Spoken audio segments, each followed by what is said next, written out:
লাগো ওই আফিয়া সিদ্দিকা বলতো ভাই রে ওরে আমেরিকার সৈন্যরা শোন, আমি একজন কোরআনের হাফিজা, আমি কোরআনের সাথে বেইজ্জতি করতে পারবো না, আমি এই কোরআনের ওপরে পা দিয়ে যেতে পারবো না। বলে তোমরা তো আমাকে মরণের ভয় দেখাও, কিন্তু শোনো রে ভাই, আমি সেদিনই মারা গেছি যেদিন থেকে তোমরা আমার শরীরের পোশাকটা খুলে নিয়েছিল, যেদিন আমার শরীরের পোশাকখানা তোমরা খুলে নিয়েছিলে গো, সেদিনই আমি আফিয়া সিদ্দিকা মরে গেছি। এই আফিয়া সিদ্দিকাকে যখন বাবা আদালতে উঠানো হলো, ওই আমেরিকার আদালতের জজ সাহেব বলল, আফিয়া তোমার কিছু বলার আছে নাকি? ওই আফিয়া সিদ্দিকা উত্তরে বলেছিল, ওগো আমেরিকার জজ, আমি তোমাকে আমেরিকার জজকে আমি কিছুই বলতে চাই না, আমি যা বলার আমার আল্লাহকে বলবো। জোরে জোরে বলুন সুবহানাল্লাহ। আর একটা কথা বলতে চাই, দুনিয়ার যুবকেরা রে, ওরে আমার কালেমার ভাই, ওরে আমার যুবক মুসলমানেরা, আমি আফিয়া সিদ্দিকা কি তোদের বোন না রে ভাই? আমি আফিয়া সিদ্দিকা কি তোদের কালেমার বোন নয়? আমাকে এই টর্চারিং সেলে রেখে আমাকে মাসের পর মাস, বছরের পর বছর আমাকে এই আমেরিকার কুত্তারা আমাকে পালা করে ধর্ষণ করলো, কিন্তু কোনো মুসলমান একটা আওয়াজ দিল না। ওরে মুসলমান কালেমার ভাইয়েরা, আল্লাহর কাছে কি জবাব দিবি রে বাবা?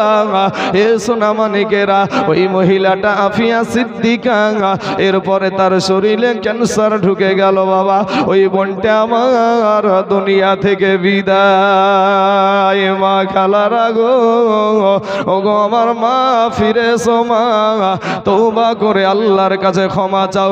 যুবক ভাইয়েরা রে, আপনাদেরকে বলবো, যুবক ফিরায় আয়, তোদের পা দুখানা গায়ে দে রে যুবক, তোদের পায়ে হাত দিয়া বলি ভাই, মাস্তানি করিও না, যৌবনের বাহাদুরি দেখাইও না রে বাবা। ও তোর গহনা যৌবন ফুরাইয়া যাবে, যৌবনে লাগিবে ভাটি, ওই যে দেখো ডাকিতেছে তোমার কবরের মাটি, ওই যে দেখো ডাকিতেছে তোমার কবরের মাটি, ও তোর গহনা দিন ফুরাইয়া যাবে, যৌবনের লাগিবে ভাটি, ওই যে দেখো ডাকিতেছে ভাইরে কবরের মাটি। ভাইরে সন্ধ্যার আগে যেদিন ডুবিবে বেলায়, এক মুহূর্তে শেষ হইবে তোমার রঙ্গেরি মেলা। বাইরে সন্ধ্যার আগে যেদিন ডুবিবে বেলা, এক মুহূর্তে শেষ হইবে তোমার রঙ্গেরি মেলা। তুমি কাহারে মারো এ জোরে ধম, কার মাথায় ভাঙিবা লাঠি, ভাইরে কাহারে মারো এ জোরে ধম, কার মাথায় ভাঙিবা লাঠি, ওই যে দেখো ডাকিতেছে তোমার কবরের মাটি, ওই যে দেখো ডাকিতেছে যুবক রে তোর কবরের মাটি। ঘুইরা মর তুমি এই মায়ারি পিছে, এত আশা ভালোবাসা সবই যে মিছে, ওরে ঘুইরা মর তুমি এই মায়ারি পিছে, এত আশা ভালোবাসা সবই যে মিছে কোনদিন জানি আইসা পড়ে আজরাইলের হাতের চিঠি বাবা কোনদিন জানি আইসা পড়ে আজরাইলের হাতের চিঠি ওই যে দেখো ডাকিতেছে তোমার কবরের মাটি ঘুইরা মর বাইরে খবর পেয়ে আসবে আত্মীয় সহজন চতুর্পাশে বসে তাহারা করিবে কন্দন বাইরে খবর পেয়ে আসবে এই আত্মীয় সহজন চতুর্পাশে বসে তাহারা করিবে কন্দন হাইরে মোহনের মতো সাজায়া দিবে কি সুন্দর পরিবাটি বাবা মোহনের মতো সাজায়া দিবে কি সুন্দর পরিবাটি ওই যে দেখো ডাকিতেছে তোমার কবরের মাটি যুবক রে ও যুবক ভাই তুমি ভাবছো আমার আগে আমার আব্বা মারা যাবে আমার আগে আমার মা মারা যাবে আমার আগে আমার দাদা মারা যাবে আমার আগে আমার দাদি মারা যাবে না রে যুবক না ও যুবক ভাই কলকাতার শালিমার স্টেশন থেকে একটা বাবাজি ট্রেন ছেড়েছিল যেই ট্রেনটার নাম হলো বাবা করমণ্ডল এক্সপ্রেস ট্রেন যেই ট্রেনটার নাম ছিল বাবা করমণ্ডল এক্সপ্রেস ঠিক না ঠিক এই যুবকেরা জানো তো নাকি ওই ট্রেনটার ভিতরে বাবা রে ওই ট্রেনটা বাবা যেতে যেতে উড়িষ্যার বালেশ্বর নামে একটা জায়গায় গিয়া তিনটা ট্রেন অ্যাক্সিডেন্ট হয়েছিল বাবা ও সোনার যুবকের ওই ট্রেনের ভিতরে কত গান বাজনা চলছিল কতজনা ঘুমিয়েছিল কতজনা হাসি ঠাট্টা করছিল বাবা এটুকের মধ্যে আপনার যখন আপনার একটা ব্যাকট আওয়াজ সঙ্গে সঙ্গে যুবকরে তোমাদের মতন যারা মাস্তানি চলছিল ওই মাস্তান সহ যত মানুষ ঘুমিয়েছিল সবাই তখন কান্নার আওয়াজ বাঁচাও বাঁচাও আমরা দেখলাম কারো হাত নাই কারো পাও নাই কারো দেহ থেকে প্রাণ পাখিটাও চলে গেছে আমরা সোশ্যাল মিডিয়াতে খবর পেলাম একটা নয় দুটো নয় তোমাদের মতন বাবা 300 যুবক ওই ট্রেনের অ্যাক্সিডেন্টে দুনিয়া থেকে বিদায় নিয়েছিল কথা বলেন ঠিক না বেঠি কি যুবক ভাই মিথ্যা কথা নাকি হ্যাঁ যারা কেরালার পার্টি আছো চেন্নার পার্টি আছো বম্বের পার্টি আছো সবাই এই ঘটনাটা কিন্তু জানে যুবক রে কার কখন মৌত আসবে কেউ জানে না ভাই আপনার সামনে একটা বাচ্চা ছেলে বসে আছেন আছে না তাকেন এই বয়সের বাচ্চা আপনাদের গোরস্থানে আছে না নাই আছে আমাদের মতন নওজোয়ান তরুণ যুবক আপনাদের গোরস্থানে আছে না নাই এই বয়সের আমার বৃদ্ধ বাবজি যিনারা আছেন এই দেখেন আমার একটা বৃদ্ধ বাবজি এখানে বসে আছেন অনেক বৃদ্ধ বাবজি আমার এখানে বসে বলেন তো এদের বয়সের মানুষ আপনাদের গোরস্থানে আছে না নাই আসার সিরিয়াল আছে যাওয়ার কোনো সিরিয়াল নাই আমার যুবক ভাইয়েরা সোনা মানিকেরা বসার জায়গা পাবি না ভাই একটু তাড়াতাড়ি বসে জায়গাটাকে দখল করলে ভাই সোনা রে আমার নবীর আদর্শই আদর্শিত হয়ে যাও যুবক সোনা তোমাদের পা দুখানা আগায়া দাও ভাই তোমাদের পায়ে হাত দিয়ে বলি ভাই মাস্তানি করিস না ভাই তোমার চাইতে বড় মস্তান ছিল ফেরাউন তোমার চাইতে বড় মস্তান ছিল নমরুদ তোমার চাইতে টাকাওয়ালা ব্যক্তি ছিল সাদ্দাদ আমার আল্লাহ পাক ধুলিস্যাৎ করে দিয়েছে কবি বলছেন কোটি টাকার মালিক দেখো এই অভাব হয় না দূর আর গরিবি ঘুমায় আরাম করে মনটা বাহাদুর ফেরাউনের লাশটা দেখো এ মিশর জাদু ঘরে খাই না মাটি পোকা মাছি সবাই ঘৃণা করে হৃদয় থাকিতে যার এ নম্রতা সদা রহমত আসিবে সে তা প্রভুর ওয়াদা। বড়র বড়াই থাকলে দিলে এ রহমত আসবে না, আর নিজেকে নিজে ছোট মনে করিও সদায়া। উঁচু জমিন থেকে পানি, এ উঁচু জমিন থেকে পানি এ নিচু জমিনে যাই, তেমনি কইরা খোদার রহমত আসে নম্রতা হৃদয়। ভোগ বিলাসের বাড়ি গাড়ি ভাইরে, ভোগ বিলাসের বাড়ি গাড়ি এ পড়ে রবে সব, থাকতে সময় স্মরণ করো আল্লাহ আমার রব। অনেকেই বাবাজি ফিতনা সৃষ্টি করা মাল আছে, তারা বলবে কোটি টাকার মালিক দেখো অভাব হয় না দূর, গরিব ঘুমায় আরাম করে মনটা বাহাদুর। মৌলভী সাহেব কি বলে রে? হ্যাঁ, কোটি টাকার যাদের টাকা আছে তাদের বা কোনো টেনশন আছে নাকি? ভাই যার যত টাকা আছে তার তত দুশ্মন আছে। কথা ঠিক না ভাই? ঠিক গো? এই যুবকের কথা বলো তো, ঠিক না ভাই? ঠিক না? তাকবীর, মাশাআল্লাহ। যুবক ভাইয়েরা জাগ্রত থাকবা ভাই। তোমরা যদি শুধু সামনে আমাদেরকে সাহস দাও না, একেবারে সেই বাংলা ভাষায় বলে না খুঁড়িয়ে ফেলবো একবারে। হ্যাঁ তো বুঝতে পেরেছো ভাই যুবক?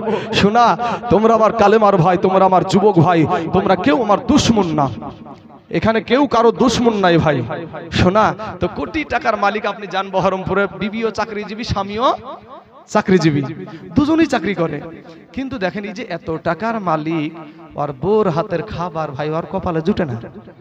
আমরা কার হাতের খাবার খেয়ে এসেছি? বিবির হাতে রান্না করা খাবার খেয়ে এসেছি। কত কষ্ট করে আমাদের বিবিরা বাবাজি, কত তেল ছুটে এসে, গরম তেল ছুটে এসে পড়ে তো নাকি, এত কষ্ট করে হাত পুড়িয়ে আমাদেরকে খাবার রান্না করে দিল, আমরা খেলাম মজা করে। কিন্তু কোটি টাকার মালিকের বিবির হাতের খাবার ওর কপালে জুটে না। কারণ কি হলো? ও চাকরিজীবী, বাড়িতে একটা চাকরানি আছে ভাই, ওই চাকরানি দিয়ে দুটো রান্না করে ও খায়, তাছাড়া ওর খাবার জুটে না। বহরমপুরে স্কয়ার ফিল্ডে দেখবেন যে বৈকাল হলো না কেন আপনার কি হয়, ওই দেখবেন ওখানে নারী পুরুষেরা ওখানে এসে আড্ডা মারে। এই মঘা কোটি টাকার মালিক বাড়িতে রাত 7টার সময় প্রবেশ করছে, দেখছে বেটাও নাই, বিটিও নাই, বিবিও নাই, বেটাও নাই, বিটিও নাই, বিবিও নাই। চাকরানির হাতের দুটো খাবার খেয়ে ভাই বিছানায় শুয়ে পড়ল মাহুরের মতো। বেটা কই রে, বিটি কই রে, আবার বউ কই রে? বউ নাই, বেটাও নাই, কে যে কোথায় কিভাবে আছে আল্লাহ ভালো জানে। কোটি টাকার মালিকেরা। আর যদি বিবিকে শাসন করতে যায় তাহলে তো বৃদ্ধা আঙ্গুলি দেখাবে, তোমার ইনকাম আমি খাই নিয়ে, আমার ইনকাম আমি খাই, আর তো ডাটাম্বরি চলছে না। হ্যাঁ, কিন্তু আপনি একটা গরিব মানুষ, ওর টেনশনে ওর ঘুম হয় না, কিন্তু বাবা একটা গরিব মানুষ আপনাকে দিয়ে আপনি বুঝাচ্ছি, আপনি খেটে খাওয়া মানুষ, দিন 300 টাকা 400 টাকা ইনকাম করেন, সারা দিন মান হাড় ভাঙা খাটনি করেছেন, শরীর দিয়ে আপনার ঘাম বেরিয়ে গেছে, শরীরটা বড় ক্লান্ত হয়ে গেছে। সন্ধ্যা 6টাতেও যদি আপনি প্রবেশ করেন, আপনার বেটাও আছে, বিটিও আছে, আপনার বিবিও আছে। কথা ঠিক না ঠিক ভাই? হ্যাঁ, তারপরে আপনি রাত সন্ধ্যা 7টাতেও যদি আপনি বাড়িতে প্রবেশ করেন, বিবিও আছে, বেটাও আছে, বিটিও আছে। রাত 8টাতেও যদি আপনি প্রবেশ করেন, এরপরেও আপনার দেখবেন বিবিও আছে, বেটাও আছে, বিটিও আছে। নো টেনশনে বিবির কষ্ট করা রান্না করা খাবার দুটো খেয়ে গেলেন, বেটার ঘরে, বিটির ঘরে। আপনার বিবির গলাখানাকে জড়িয়ে ধরে এমন আপনার আরামের ঘুম, নো টেনশনের ঘুম দিলেন। ও মঘার কিন্তু বাবা ঘুম আসে না, ও টেনশন ওর ঘুম আসে না। আপনি ও কইরে আমার বিটি, কইরে আমার বেটা, কইরে। আর আপনি বাবাজি একটা খেটে খাওয়া 300-400 টাকা ইনকাম করা মানুষ, আপনি সন্ধ্যা 7টাতে 8টাতে প্রবেশ করলেন, বিবির কষ্ট করা রান্না করা খাবার আপনি খেলেন, খাওয়ার পরে বিবিকে নিয়ে হামজায়া ধরে এমন ভাবে নো টেনশনের ঘুম দিয়াই রে ভাই, একবারে এর ভিতরে একটা লাকের ডাক হয় না ভাই? লাকে একটা ডাক দেয় না? এমন লাকের ডাক দিচ্ছে রে বাবা, মনে হচ্ছে যেন ট্রাক্টরের হর্ন পর্যন্ত ফেলে যাবে। আর ওই মঘার কিন্তু বাবাজি ঘুম আসে না টেনশনে। তাই বলেছি কোটি টাকার মালিক দেখো অভাব হয় না দূর, গরিব ঘুমায় আরাম করে মনটা বাহাদুর। যুবক ভাই আমার নবীর ঘরে খাবার ছিল না, কিন্তু আমার নবীর ঘরখানা ছিল জান্নাতের টুকরা। জোরে বলেন সুবহানাল্লাহ। আমার আব্বা জানেরা, আমার ভাই জানেরা গো, ও যুবক ভাইয়েরা, আমি বলছি না আপনারা আমাদের মতন হুজুর হয়ে যান, এটা আমি বলছি না রে বাবা। আপনি যেই জায়গাতে আছেন ওই জায়গাতেই থাকেন, কিন্তু ভাইরে মুসলমান, একটা মুসলমানের ছেলে বাবা যে ইঞ্জিনিয়ার হবে, এটা একটা মুসলমানের গৌরব। একটা মুসলমানের ছেলে বৈজ্ঞানিক হবে গো, এটা একটা মুসলমানদের গৌরব বাবা। একটা মুসলমানের ছেলে ডাক্তার হবে, মাস্টার হবে, এটা একটা মুসলমানদের গৌরব। কিন্তু বাবাজি আপনি যেখানে আছেন ওখানেই থাকেন, তার সাথে সাথে আমার নবীর সুন্নাতের মালাটা গলায় পরিয়ে নিন। যুবক রে, তোমার মতন কত যুবক মুনিশ কেটে ভাত খায়, এর পরেও বাবা 5 ওয়াক্ত নামাজ পড়ে, অভাব নাই রে বাবা। তোমার মতন কত যুবক রাস্তায় ড্রাইভারি করে ভাত খায়, এর পরেও 5 ওয়াক্ত নামাজ পড়ে, অভাব নাই। তোমার মতো কত যুবক ব্যবসা করে ভাত খায়, এর পরেও 5 ওয়াক্ত নামাজ পড়ে। তোমার মতন কত যুবক দোকান চালায়, এর পরেও 5 ওয়াক্ত নামাজ পড়ে, ভাই অভাব নাই। তুমি কেন পারবা না রে বাবা? ও আমার মা খালারা গো, তোমার মতন কত নারী সংসারের সমস্ত কাজ করে গো মা, এরপরেও 5 ওয়াক্ত নামাজ পড়ে, পর্দা করে, তুমি কেন পারবা না রে মা? তোমার মতন কত বোন কলেজে যাই, স্কুলে যাই, টিউশনে যাই রে বোন, পর্দা করে যাই, বাড়িতে এসে আবার নামাজটা আদায় করে নাই, তুমি কেন পারবা না রে বোন? ফিরে এসো রে বোন, আমার নবীর আদর্শে আদর্শিত হয়ে যাও। যদি আমার নবীর আদর্শটা গলার মালা বানাও রে যুবক, খোদার কসম কিরা বলি বাপ, আপনার কবর হবে জান্নাতের টুকরা। জোরে জোরে বলুন সুবহানাল্লাহ। এ বাবাজি আমার সোনা মানিকেরা, আমার নবীর আদর্শের কথা কি বলবো রে বাবা। একদিন আমার নূর নবী, আমার দয়ার নবী গো, একদিন ফাঁকা ময়দানে বাবা নামাজ আদায় করছে।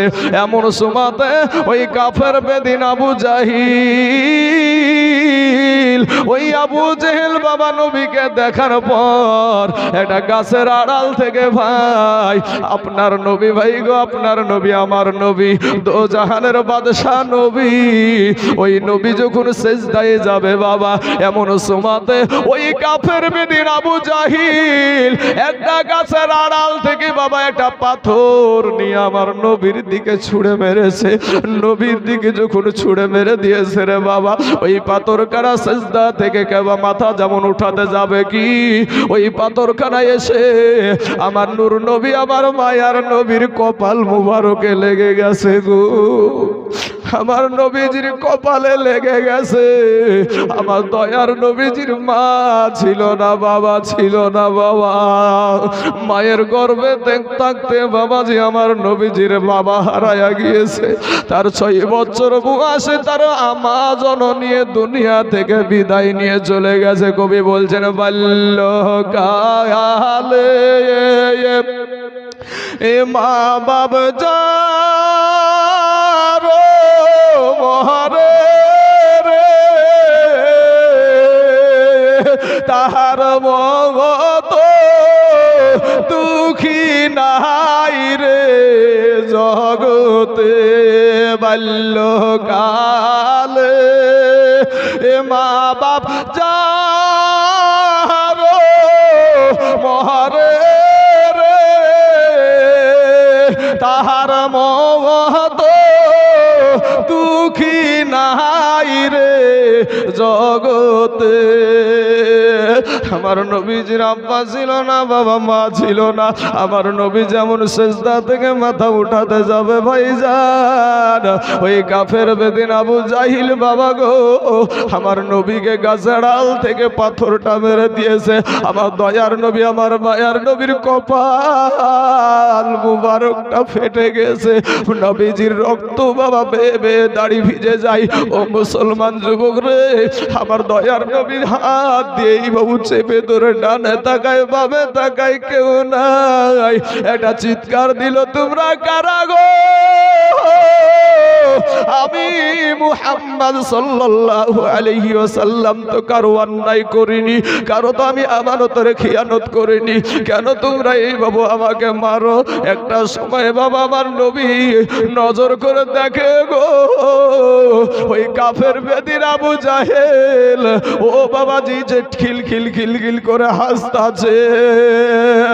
আমার নবীজির বাবা গো কতই না দুঃখ জীবনে, আমার নবীজির কতই না কষ্ট রে বাবা জীবনে। আমার নবীজি কপাল খাড়া ধরে বলে, চাচা গো আপনি আমাকে কেন মারলেন? আমি তো কোনো অন্যায় করিনি, কোনো অপরাধ করিনি। আমার নবীকে ওখানে ফেলে রেখে, আমার নবীকে রেখে কাফের বেদিন আবু জাহিল চলে গেল। আমার নবী কোথায় যাবে গো? আমার নবীজির আব্বা ছিল না, মা ছিল না। এরা যুবক যেই নবীর কথা শুনতো রে ভাই, মা কুনতা তাকুলু ফি হাযার হাকির রাজুল, আপনার সশরীরে আপনার কবরে আপনার নবী হাজির হবে। জোরে বলেন সুবহানাল্লাহ। কিয়ামতের দিন শাফায়াত করে জান্নাতে নিবে রে বাবা। ও ভাইজান, আমার দয়া সমস্ত নবীরা নাফসি নাফসি করবে, আর আমার নবী উম্মতি উম্মতি করবে। জোরে বলেন সুবহানাল্লাহ। ওই নবীকে ভালোবাসার দরকার আছে না নাই ভাই? হ্যাঁ মুসলমান, আমার নবী, আমার নূর নবী, দয়ার নবী কোথায় যাবে বাবা গো? হাতখানা দিয়েছে ভেতরে ধরে। আমার নবী জঙ্গলার ভিতরে চলে গেল। জঙ্গলার ভিতরে যাওয়ার পরে, জঙ্গলার ভিতরে যাওয়ার পরে একটা গাছে হিলান দিয়ে আমার নবী বসে গেছে। আকাশের পাখিরা আমার নবীকে ঘেরাও করে বাবা চোখের পানি ছেড়ে দিয়া কান্দে। বনের হরিণগুলা বাবা নবীকে ঘেরাও করে নিয়েছে, বাঘগুলা ঘেরাও করে নিয়েছে। আসমানের ফারিস্তারা ছুটে এসে জিজ্ঞাসা করে, ইয়া রাসূলুল্লাহ, ইয়া হাবিবাল্লাহ, নবী গো আপনি একটা বার অর্ডার দেন গো নবী, ও নবীজি আপনি একটা বার অর্ডার দেন, এই কাফেরদের গোষ্ঠীকে শেষ করে দেব। আমার নবীর কত সুন্দর আদর্শ দেখেন। আমার নবী বলে, ওরে জিবরাইল, আমি মুহাম্মদ সাল্লাল্লাহু আলাইহি ওয়াসাল্লাম আমি প্রতিশোধ নিতে আসি নাই, আমি প্রতিশোধ নিতে আসি নাই। এদেরকে যদি তুমি মেরে দাও, আমি কাকে কালেমার দাওয়াত দিব? জোরে বলেন সুবহানাল্লাহ। এ যুবক ভাইয়েরা, আমার মা খালা গো, এমন সময়তে আমার নবীকে ডাক দিয়ে বলে, ইয়া রাসূলুল্লাহ, ইয়া হাবিবাল্লাহ, নবী গো আপনি নবীর কারণে এই কাফেরেরা পানি পায়, আপনি নবীর কারণে এই বেদিনেরা রৌদ্রের আলা পায়, এই আপনি নবীর কারণে এরা রাত পায়, আপনি নবীর কারণে এরা দিন পায়, এরপরেও আপনাকে চিনে না। আমার নবী বলে, জিবরাইল আমার প্রতি তোমাদের মায়া লেগেছে গো জিবরাইল, যাও যাও আমার আল্লাহকে বলো আমার আল্লাহর মায়া লাগছে নি, আমার আল্লাহর মায়া লেগেছে নাকি? এমন সময়তে ইন্দিমিন টাইমে এ বাবাজি জিবরাইল জিজ্ঞাসা করে, আল্লাহ গো তোমার বন্ধুকে এইভাবে কষ্ট দেয়, তোমার বন্ধুর শরীর দিয়ে রক্ত বের হয়, ওগো আল্লাহ তোমার হাবিব জিজ্ঞাসা করেছে তোমার কি মায়া লাগেনি? আমার আল্লাহ বলে, জিবরাইল রে, আমি যাকে না বানালে আমি কিছু সৃষ্টি করতাম না, আমার ওই বন্ধুর শরীর দিয়ে রক্ত বের হয় রে জিবরাইল।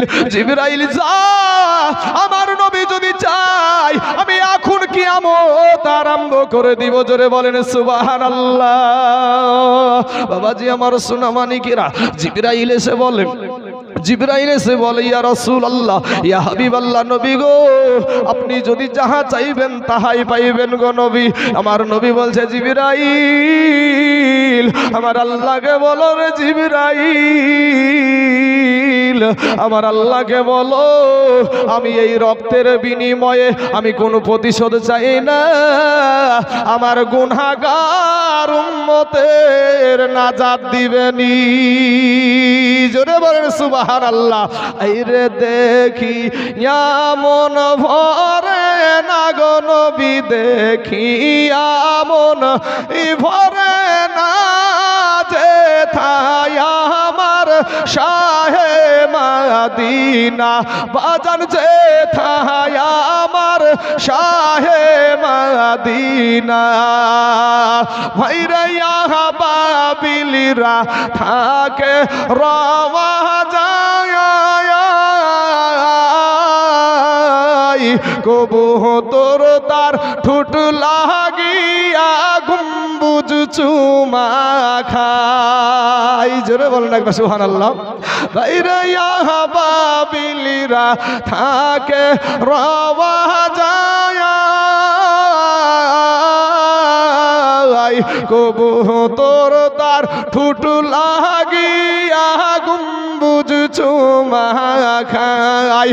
আয় আমরা মানুষ কপাল পোড়া, আমরা মানুষ কপাল পোড়া, ওই নবীরে দেখিলাম না যে থায় আমার শাহে মদিনা, বাজান যে থায় আমার শাহে মদিনা।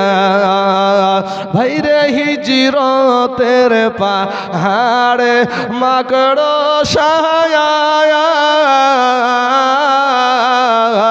কবুতর তার ডিম পাহাড়িয়া বসিল সে থায়। নবীর দুয়াই কবুতর হাজিরা খাওয়াই খানা।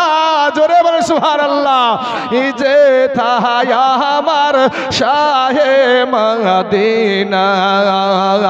ভাইরে এই তাই জুলের মনের বেদনা, বাইরে এই তাই জুলের মনের বাসনা, মরণ কালে নবী দেখব এই তো কামনা। মরণ আমার আসান হবে, মরণ আমার আসান হবে, হবে না কো যন্ত্রণা। জোরে বলে সুবহানাল্লাহ। যে থায় আমার শাহে মদিনা, বাজান যে থায় আমার শাহে মদিনা। আল্লাহুম্মা সাল্লি সাইয়্যিদিনা মাওলানা মুহাম্মদ ওয়ালা আলে সাইয়্যিদিনা মাওলানা মুহাম্মদ সাল্লাল্লাহু আলা মুহাম্মাদিন সাল্লাল্লাহু আলা मुहम्मद हरदम ज़बान से निकालो पाक नामे मुहम्मद हरदम ज़बान से निकालो शफीआना मुहम्मद सल्लल्लाहु अलैहि वसल्लम। बाबा जी আমার যুবক ভাইরা দেখুন আমার নবীর আদর্শ কত সুন্দর। এ যুবকেরা আজ সেই নবীর আদর্শ মানতে তুমি রাজি না, তোমার নবীর আদর্শ মানতে তুমি রাজি না। বলছো আমরা নবীকে ভালোবাসি, আল্লাহকে ভালোবাসি, কিন্তু আল্লাহর যেটা বিধান, নবীর যেটা আদর্শ, এই আদর্শ তুমি আজ পোশাক পরেছো। কোন নায়ক কেমনি ভাবে পোশাক পরে, কেমন ভাবে চুল কাটে, সেইটার দিকে তুমি নজর দাও। কিন্তু তোমার যে ইসলামিক পোশাক তুমি সেটাকে আজ বৃদ্ধা আঙ্গুলি দেখায় আছো। যুবক ভাইয়েরা কোন নায়ক কিভাবে চুল কাটছে এটার দিকে তোমার নজর। এমনও কিছু পুরুষ আছে ভাই, এমনও কিছু পুরুষ আছে যে এমন প্যান্ট পরে যে ও বসে পেশাব ফিরবে এর কোনো রাস্তা নাই, এরকম আছে না নাই ভাই? হ্যাঁ, ও যে বসে সুন্নাতি ভাবে বসে পেশাব করবে এরকম কোনো রাস্তা ওই যুবকের নাই। কিন্তু ভাই গো কি হবে, কয়েকদিন পরই তো মরবা তুমিও, তোমাকেও তো একদিন রেখে আসবে কবরে। মাত্র 3খানা কাফন তোমাকে দিবে, আর আমার মা খালাদেরকে দিবে 5খানা, এর বেশি না ভাই। যুবকেরা আজ আলেম ওলামাদের ডাক পড়লে তোমরা আসতে চাও না, মসজিদে আসতে চাও না, আজ মাদ্রাসায় তোমার সন্তানকে শিক্ষা দিতে চাও না, আজ সন্তানের হাতে তুলে দিয়েছো ভাইরে মোবাইল। তোমার সন্তান ফেসবুক চালায়, তোমার ছোট্ট বাচ্চা ফেসবুক চালায়, কিন্তু যত যুবক ভাইয়েরা এখানে মোবাইল চালান, ইন্টারনেটে যে সমস্ত মোবাইলগুলো আছে, এই সমস্ত মোবাইলগুলো বলেন তো ভাই, ফেসবুকে কি শুধু ভালো ছবি আসে? খারাপ ছবিও আসে। ছোট অবস্থা থেকে তোমার সন্তানকে তুমি খারাপ উলুঙ্গা ছবি দেখাচ্ছ, মা তুমি সেই সন্তানের কাছ থেকে কিভাবে খাবার চাও? কিভাবে তুমি বৃদ্ধ হয়ে গিয়ে সেই সন্তান তোমাকে খাবার দিবে? ও মা খালারা, আমি তাইজুল ইসলামকে আমার মা জন্ম দিয়েছে, এমন একটা জায়গায় আমাকে শিক্ষা করেছে, সারা দুনিয়ায় একদিকে তো আমার মাকে নিয়ে আমার বাবাকে নিয়ে আমি তাইজুল ইসলাম একদিকে। মুসলমান যুবক ভাইয়েরা, ওগো আমার পর্দার আড়ালের মা খালারা, আপনাদেরকে বলবো, মা আপনার সন্তানটা কাল কিয়ামতের দিন আপনাকে বলবে যে আমার বাবা আমার মা জীবনে কোনোদিন একটা থাপ্পড় দিয়ে আমাকে মসজিদে পাঠায়নি, মাদ্রাসায় পাঠায়নি, অর্থাৎ আমাকে যদি জাহান্নামে দিতে হয় তাহলে আমার মা বাপকেও আগে দেন। সেদিন বাবা দৌড়াবে বেটার পিছনে, বেটা দৌড়াবে বাবার পিছনে, কেউ কারো হবে না ভাই। যাদের জন্য তুমি মেহনত করছো, কষ্ট করছো, আজ নামাজ পড়তে বললে বলছো তো তুমি কাজ নিয়ে সময় পাই না, যাদের জন্য কাজ করছো এখনই তুমি মইরা দেখো, এক্ষুনি মইরা দেখো, তোমার জন্য আর কেউ নাই। এত কাঁদবে, আমি এক্ষুনি এখানে মারা যাবো, তো এক্ষুনি এখানে মারা